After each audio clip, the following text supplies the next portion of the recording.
Hi friends, today I'm going to read you a story about a girl who lived in a colorful village. In a faraway land, nestled between rainbow-colored forests and sparkling rivers, lived a kind and brave little girl named Zara. She had a heart full of curiosity and a spirit of adventure. She loved to spend her days chasing colorful butterflies, climbing tall trees, and listening to stories about magical lands beyond the skies. One day, while playing by the Whispering Falls, Zara noticed something peculiar. A glowing feather had floated down from the sky and landed softly in her outstretched hand. The feather was no ordinary find. It shimmered with an otherworldly glow and seemed to hum with a gentle energy. As Zara held it, she felt a tiny voice whisper in her ear, "Follow the trail of stars." Intrigued and a little frightened, Zara clutched the feather close to her heart and promised to follow its guidance. That evening, as the sun dipped below the horizon and painted the sky in hues of orange and purple, Zara prepared for her adventure. She packed her backpack with her favorite cookies and a flashlight to guide her way. Then, as the moon replaced the sun and thousands of stars twinkled above her, she tiptoed out of her house, leaving behind the familiar sounds of crickets and the soft hoot of owls. As she ventured into the forest, the stars seemed to shift and align, forming a shimmering staircase that spiraled upwards towards the clouds. Without a moment's hesitation, Zara began to climb. The stairs were cool and smooth beneath her feet, and with each step she felt a sense of awe and wonder grow within her. When she reached the top, she found herself in a place beyond her wildest dreams. Before her stood a magnificent castle, not made of stone or wood, but entirely of swirling white clouds.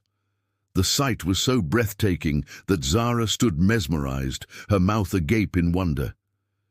As she explored the cloud castle, she met the most peculiar and delightful inhabitants, the Nimbuskins. They were small, fluffy creatures with big, curious eyes and soft bodies that seemed to absorb all the sunlight they encountered. They were known throughout the land for their playful nature and their ability to bring joy to those who crossed their path. But the Nimbuskins were in trouble. They confided in Zara that their magic was fading and their once vibrant colors were becoming dull. The reason, they explained, was that a fearsome storm dragon had stolen their golden lightning crystal, which was the source of their power. Without it, their magic would disappear forever, and the Cloud Kingdom would lose its beauty. Determined to help them, Zara set off on a quest to retrieve the stolen crystal.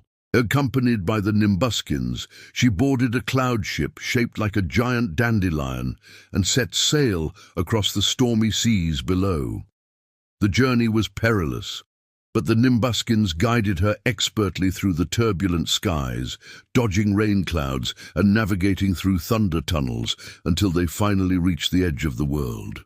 There, hidden away in a cave shrouded by dark clouds and crackling lightning, lived the storm dragon. Fear threatened to overwhelm Zara, but she took a deep breath, remembering the courage that had brought her this far. She approached the dragon, not with weapons or spells, but with kindness and understanding. As Zara talked to the dragon, she discovered that he wasn't a malevolent beast, but a lonely creature who had lashed out in anger and fear. Zara saw not a monster, but a misunderstood soul in need of comfort and friendship. Instead of fighting, she offered him a place at the Cloud Castle, promising him acceptance and understanding. Touched by Zara's compassion, the storm dragon agreed to return the lightning crystal and become the protector of the sky, ensuring the safety of all who lived in the land below. With the crystal back in their possession, the Nimbuskins' magic returned, filling the Cloud Kingdom with vibrant colors once more. They cheered for Zara, hailing her as the brave heart of the clouds. And so, whenever clouds formed funny shapes in the sky, the children of the village would gather below and shout with delight, "Look, it's Zara having another adventure." And that's the end of the story.